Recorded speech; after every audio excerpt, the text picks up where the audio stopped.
പണ്ഡിതന്മാര് മുഴുവനും ദഅവത്തിന്റെ മേഖലകൾ നമ്മുടെ മുമ്പിൽ തുറക്കാറുണ്ട്.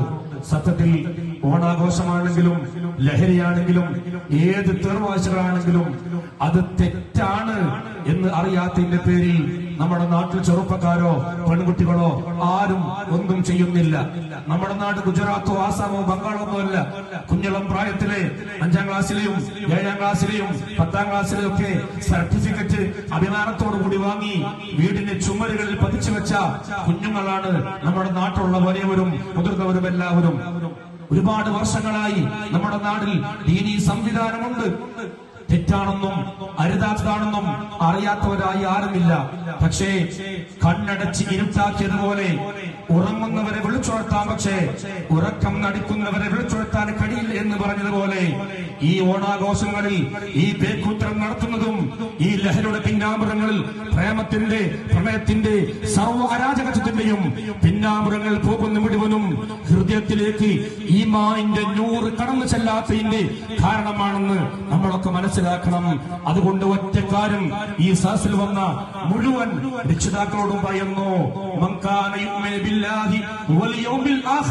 ആദ്യമായി നമുക്ക് വേണ്ടത് അല്ലാഹ് എന്നുള്ളൊരു ചിന്തയാണ്.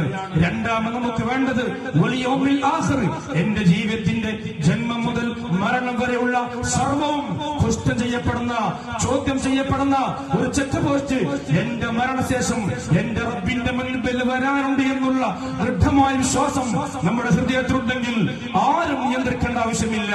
നമുക്ക് സ്വയം നിയന്ത്രിക്കാൻ കഴിയും. നമ്മുടെ ഭാര്യയെ, നമ്മുടെ ആൺമക്കളെ, നമ്മുടെ പെൺമക്കളെ നമുക്ക് നിയന്ത്രിക്കാൻ കഴിയും.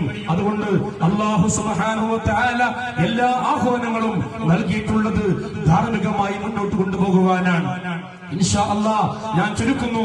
എന്റെ ശബ്ദം കേൾക്കുന്ന പ്രിയപ്പെട്ട ഉമ്മമാരോട്, സഹോദര സഹോദരിമാരോട് അടിവരട്ട് ഞാൻ പറയുന്നു, നമ്മൾ ഒറ്റ തടിയല്ല. നിങ്ങളൊക്കെ ഉമ്മമാരാണ്, നിങ്ങളൊക്കെ ഉപ്പമാരാണ്.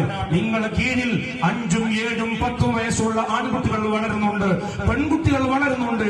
7 വയസ്സ് മുതലേ അവരെ തർബിയത്ത് ചെയ്ത്, അവരെ തസ്കിയത്ത് ചെയ്ത്, അരുതാത്തിൽ കാണുമ്പോ അരുതെന്ന് പറഞ്ഞ് ശാസിച്ച്, സ്നേഹിച്ച്, ശിക്ഷിച്ച് അവരുടെ വളർത്തിക്കൊണ്ടുവന്ന് നമ്മുടെ ശരീരവും നമ്മുടെ കീഴിൽ വളരുന്ന നമ്മുടെ ഭാര്യ മക്കളുടെ ശരീരവും അല്ലാഹുവിന്റെ ജ്വാലയാകുന്ന നരകത്തിൽ നിന്ന് കാത്തു സൂക്ഷിക്കാൻ നാം പ്രതിജ്ഞാബദ്ധരാവണം.